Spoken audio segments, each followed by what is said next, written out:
You're back. Oh my God, you're back. Phil tried to take your seat and everything. I swear. Did you know our lowest count of watches was on the videos that Phil was here? I mean that totally checks out. I That mean, totally makes sense. Is that why I'm replaced? Look, I'd replace you with a ficus if I could. I'd say it's good to be back, but we've been struggling with electronics for 36 minutes, so So we're really back. maybe next on Ugly Thirds, we'll see.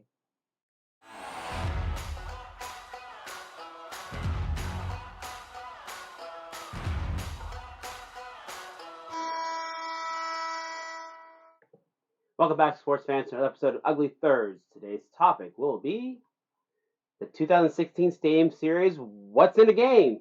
John and Trems, take it away. The count was very high, like significantly more than when him and I do it. So I think it was top. what I'll do is I'll just toggle with you the rest of the way, since all the ladies want to see Phil. Or guys. There could be guys that are attracted too. Don't be. It's fine. Anyways, on the Jersey Show, that we did one of these a long time ago, looking at the 2023 Winter Classic, Boston Pittsburgh. Yes. And we reviewed that one game and what they wore for one game. Because it's a specialty game and specialty jerseys. That's what they're there for, right? Yep. So we wanted to make this a series because we all collect these jerseys more probably than anything else. At least that's specifically seeking these out because they're unique and rare and interesting. And so we're going to keep going through all of these and ranking them as we go. Every outdoor game. Every outdoor game. Let's do it. So this is what they wore in 2016, Chicago at Minnesota. I do believe. I think it was at the ballpark for the Minnesota Twins. And it's a game. It's Chicago. First and foremost, you don't see much deviation from Chicago. I think the most dramatic thing that they ever did was that blackout jersey. They did it for a stadium series. Allow him to. I mean, there's this one that's that the is the one. classic. Yep, for sure. That was the one against Boston. That'll be an episode. But you someday. always get some variation of this. I mean, they did this stadium series with chrome, and it's not the same as Shrem's does because sleeves are angled and chrome. Fast and a lace up. Furious. The future. So I guess the idea with stadium series is that it's big. You got to go bigger because it's far away. And that was the one thing we've made countless observations of over and over again is that the number kit on some of these things are gigantic. There it is. Big. Yeah, it is big. But I understand the reasoning for it, and we're going to have the privilege of testing the number kit theory out in person very soon in a month or so, and whether or not it is necessary, because I know a lot of the complaints for people who actually go to these outdoor games that you can't see anything. The experience, the ambiance, that's what you go for. But if you're interested in watching the game, I don't know how well it's going to go for you. My two major experiences, I was there in 2008. I was there in Buffalo. That's a big one. And there was no branding. Everyone was still calling it the Ice Bowl. Right. And I got $10 obstructed view tickets way down low. So I got to see it like way close, and you couldn't see anything. And then we went to Notre Dame, and we were way back and really couldn't see anything. Yeah. So, yeah. Now, look, I guess part of the thing is, let's talk about the jerseys themselves first. So Chicago always has this 3-stripe look, right? And they made it much chunkier. Everyone uses this 3-stripe look. You go through college, but the difference is on the sleeves, they have moved the sleeve patch into the middle of the stripe, which I like. It is interesting. It's something very different. And when I've seen college teams use this, I think it's a good idea. Yeah, I do like it. And also making note of the two-tone color. Did you just switch to jersey cam? God bless it, Phil. You just tested this 5 times. The two-tone collar effect up here, I enjoy, and the fact that we have a flag. Keep going. You Keep shake going. your head. Keep going. I hate the asymmetry of this, though. Yeah, it is. Especially since it's just one little panel. Like, it's not even half the collar. And I'm wondering if Stadium Series is to test out ideas and whether or not they look good in the long run. But this is interesting. The numbers are supposed to be on the shoulders as well. Right. That I don't know how, because I mean, there's room here, but they put it on the shoulders. Sure. Um, But you do an all white collar, it has a very father of the cloth, man of the cloth feel to it. I don't know, like do it on both sides. I like I like really. I think that's what it is. I like symmetry. But the flag knot is nice there for the city of Chicago. And I don't know why Chicago hasn't done that more. They're reverse retro. They were, instead of putting Chicago, put that star, one of them or multiples. Like that's what it should be.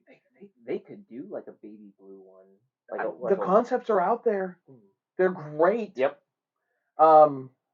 It's Chicago. It's Chicago, and it's future Chicago. Like it's okay. It is. And Minnesota. I love it. This is actually one of my favorites, and it. I know the big complaint with Minnesota design is that it's a logo with lots of green, and it gets lost on green, which is why they have that midriff stripe now, which I think is dumb. I think it works. Maybe it's because it's the Minnesota Wild, which is one of the silliest names but the greatest logos in sports. Sure, it's the bear versus wilderness argument. Right, and then like with Wild, okay. If you're losing the logo about the Wild, and you're losing the trees in the forest, so to speak, I don't mind it. Fair. I think it, like the green on green. Okay, it's not the most contrasting thing. I don't think it needs to be. It's a bear hiding in the woods. No. I mean, I like it. And what Minnesota has to its favor always gives it that classic look to it. It's the wheat. Yes. It is this color right here that makes Minnesota an instant winner every time for me. And this red, I don't know if this red has a color, a name for this. It probably does, but I don't know it. But it's just, it is a regal looking jersey. The shoulders are great, and they did it before the one Phil's wearing. So Phil, if you want to switch and look at yourself for a moment. Maybe. Oh my God, this is camera. There we go. Which is one of my favorite looks. Like that white jersey is absolutely brilliant. Yep. But you can cut away from you now. Give me a second. Nope. I love this, and I think this is the first time the State of Hockey patch was used. Oh, excellent. I think that's the first use of it, which is now on their third jersey. Right. Which I think it's funny that I had coworkers being like, "Oh, State of Hockey, that's a big claim." And it's like, it's Minnesota. That's what they do and have for a century. Right. Like, give it a break. Yeah, the numbers are big and chunky, but again, there's a reason for it. Honestly, like as far like this is great. I wish it would have stuck around. Yeah. I wish they'd bring this back. I mean, could have used some hemline stripes. Maybe it's got a little guy down there, but it's not enough for me. For what Stadium Series is meant to be, these are two very safe jerseys. Yes. I'd even say this is an elevated version of things that they've worn. If this appeared opposite that white one, if Minnesota actually wanted a matching set for once in their existence, yeah, that's how you do it. I dig it. So where do you rank it? See, here's the thing.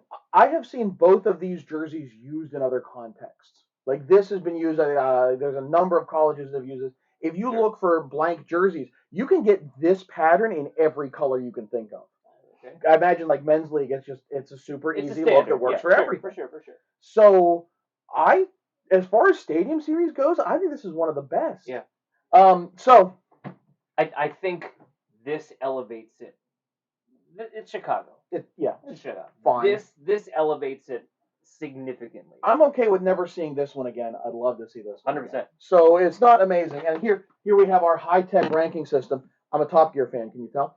And we said that the 2023 Winter Classic is the baseline. That's the gatekeeper for this. Are you the keymaster? Who's the gatekeeper? Now, better or worse? Better.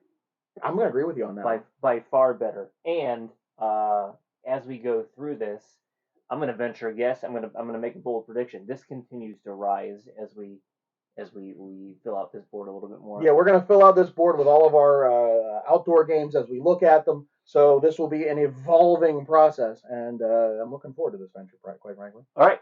So on to the next. On to the next one. Next episode up. He's Shrimps. I'm John. Phil, take us out.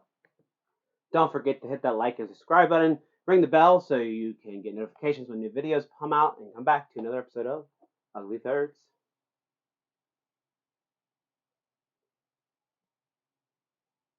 Chicago. That nasally Great Lakes. Cowards. Chicago. Speed.